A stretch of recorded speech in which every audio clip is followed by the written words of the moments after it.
Hey guys, you like my robe? Yeah, it's a cat. It's cold outside, and this blockchain tutorial is definitely not a quickie. So you're gonna wanna get comfortable, maybe get a drink, and get ready to learn how to create your own NFTs and launch them on the Wax blockchain using AtomicHub. So we're gonna go through my research method and my creative process, and then we're going to answer some questions that were brought up on the last YouTube video. And then at the end, we're going to review some quotes and videos of popular NFT creators giving advice on how to have a successful NFT collection and launch. I find what they had to say very insightful and encouraging. So let's get started. Okay, I started at AtomicHub and I looked at the resources they recommended. That is their Medium article, which they did a very good job on. I suggest you read it, all of it, and give them a lot of claps. They did a good job at answering pretty much every question you could ever have about their platform, how it works, and how to use it. So I definitely took the time to read through all of this before I moved on to anything else, like the GitHub. I wanted to know how everything worked, and then moved on to comparing schemas on different assets. So here is GoPepe and Cogs. They have different schemas.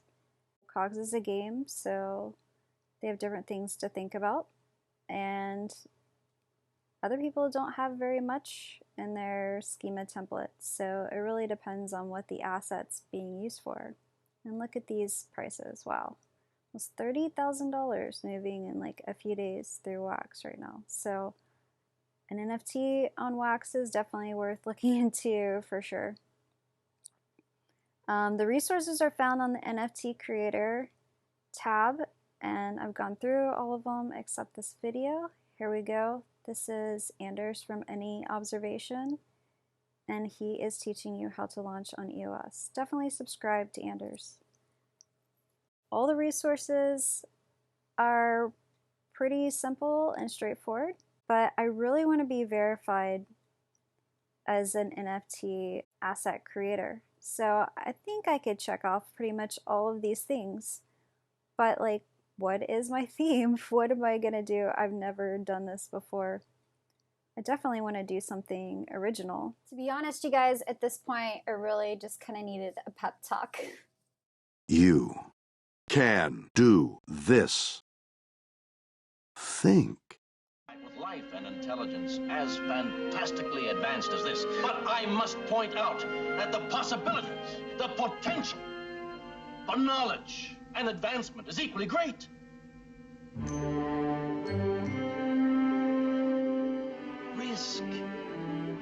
Risk is our business. Luckily, William Shatner's in my head, so I got some cold brew and definitely got real hyped up on caffeine and just started digging in. So here's how to make animations in Photoshop. That will be listed down below. Learn that, and then I watched another video by Anders from Any Observation with Jona, one of the co-creators of Atomic Assets, and he goes through all the schema and all the functionalities. It's definitely something that I think everyone should watch this video as well. I moved to Shatner cards.io website to find the dimensions of the cards. So there I am inspecting, there it is. 750 by 1050. So then I took it to Photoshop, and my idea was a stack of cards, playing cards. No one's done that yet, and it could go along with a blockchain game. So the purchase of the cards would actually help fund the game and the developers, and you would get a physical deck of cards that would have your designs on them, so you could play with them at home. So a physical collectible and also a game. I tried to marry the two. But basically, I took moments in my life where I was doing something I was passionate about and had fun, and those moments actually ended up taking me to the next level in that point in my career. So this was a show where I met a talent scout right after I got off stage. So this is my ultra rare card, this Ace of Hearts ultra rare card, It's a trophy card because it unlocks a new level in my life. And I felt like writers could do this as well with their books that are New York Times bestsellers. They could just document them as a special card, an ultra rare card, and then have those playing cards to play with at home, and then also have them on chain. So yeah, I'm not really a graphic designer, and most of these people hire graphic designers on a marketplace to make their designs. So I thought, hey, what pictures do I have, and what kind of, you know, different effects can I do to the pictures, and then can I layer those pictures and make them GIFs, and then it would be more personable and more real. And I wanted to open this up to other artists that wanted to create their own deck of cards and document moments where, you know, they just kind of leveled up. So here's meeting the talent scout. And yeah, that's basically my motif, was playing cards. So if you think that's a cool idea, definitely leave a comment. If you don't, leave a comment. Here's my Joker, my full color Joker. I did an Ace of Spades and an Ace of Hearts and a Joker card. And yeah, I just worked with what I had and did a lot of layers. I definitely put in a lot of thought to this and research. I researched the technology stack for the game, the value of each card, and gave it a little bit of lore. So if you read the descriptions, you see that. I had fun, and I suggest everybody just get creative with what you have and just have fun right now. And this is the next NFT tutorial video. This is going to be how to do a video-based NFT. And if you follow me on Twitter, you may have already seen that it's published on chain right now, but that's going to be published on Monday. So right now, let's launch our first NFT on the Wax blockchain using Atomic Assets. Log into your cloud wallet. And then we're going to go to NFT Creator and start a new collection. So name your collection, give it a display name, and fill out your collection description. And give it an image, not the right image, so there you go. And website if you want to, market fee, and then we're going to create your collection. So done, there we go. Next we move to schema. Remember that this cannot be changed once you create it. So these are the attributes to your collection. This will be specific to each collection and cannot be changed. So really think about this as you're filling it out, what you will need, and then give it a name. Double check, can't be unchanged, guys. So then we have a new template, so you can repeat this template, and then you want to fill out everything for your template. Again, cannot stress enough, please double check stuff. I know from experience, I had to do this twice. I think you should fill out as much info as possible. I think the more info, the better. People like to hear about your thoughts or, you know, be creative telling a story. I think it makes it more personable and more enjoyable. And so now I'm going to walk through how to add a back image. So there I add a back image in schema, and then when you make your template or make your asset, you'll add it to back image. But I went to pinata.cloud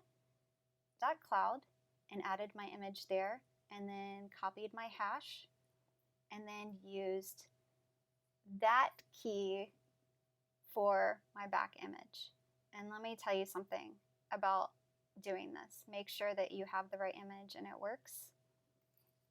And that's my back of my card. So then I add that down to the back image place. You see it's added there. Now this is what you don't do. You don't add your file and then click preserve file name. Do not do that, okay? I did that. I made a huge mistake. And here's what happens.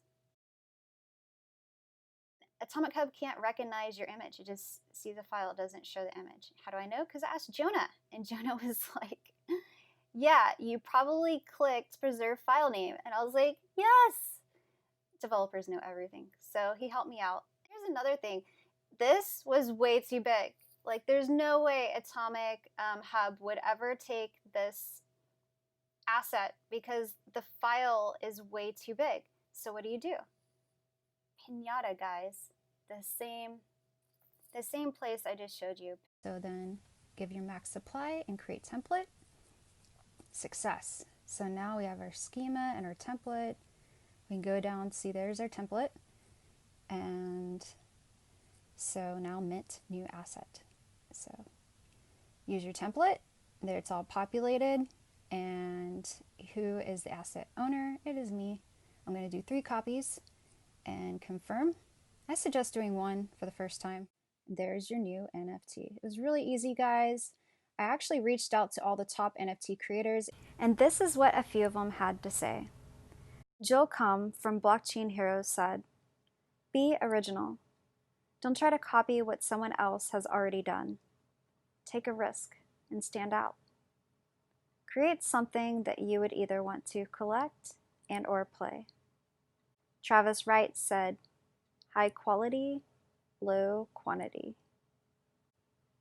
Go Pepe said, "Be different.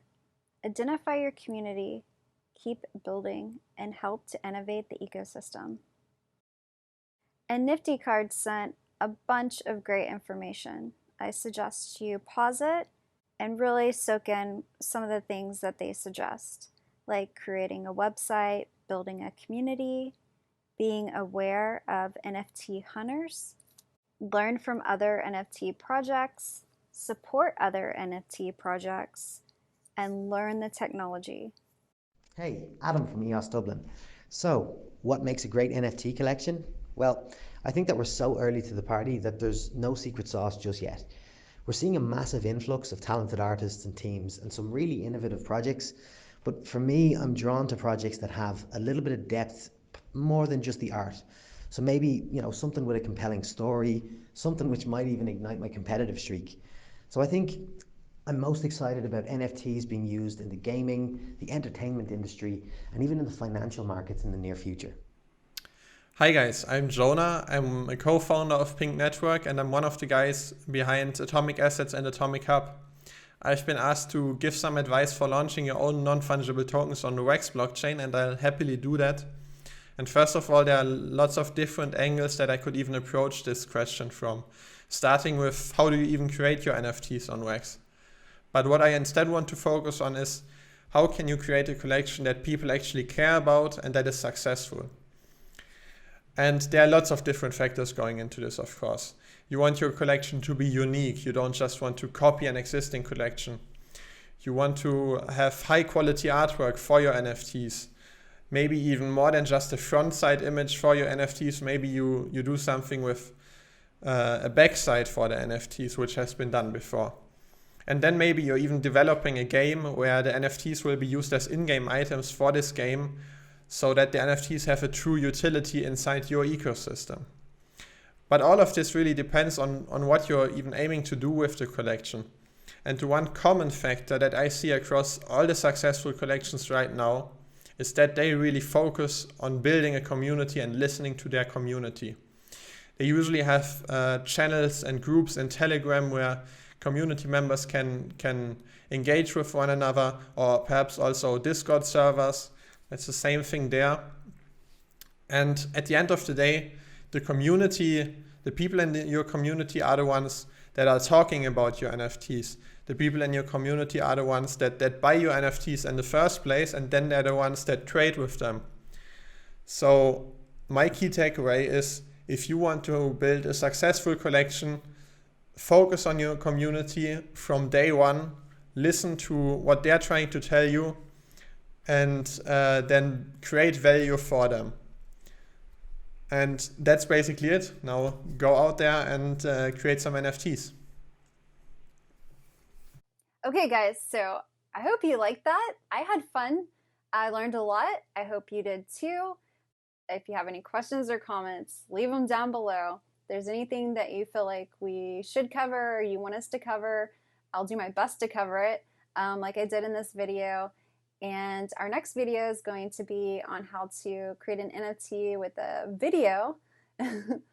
Speaking of video, and I've already launched a a sample of it and I filmed it. I'm just going to wait a few days, so expect that on Monday of next week.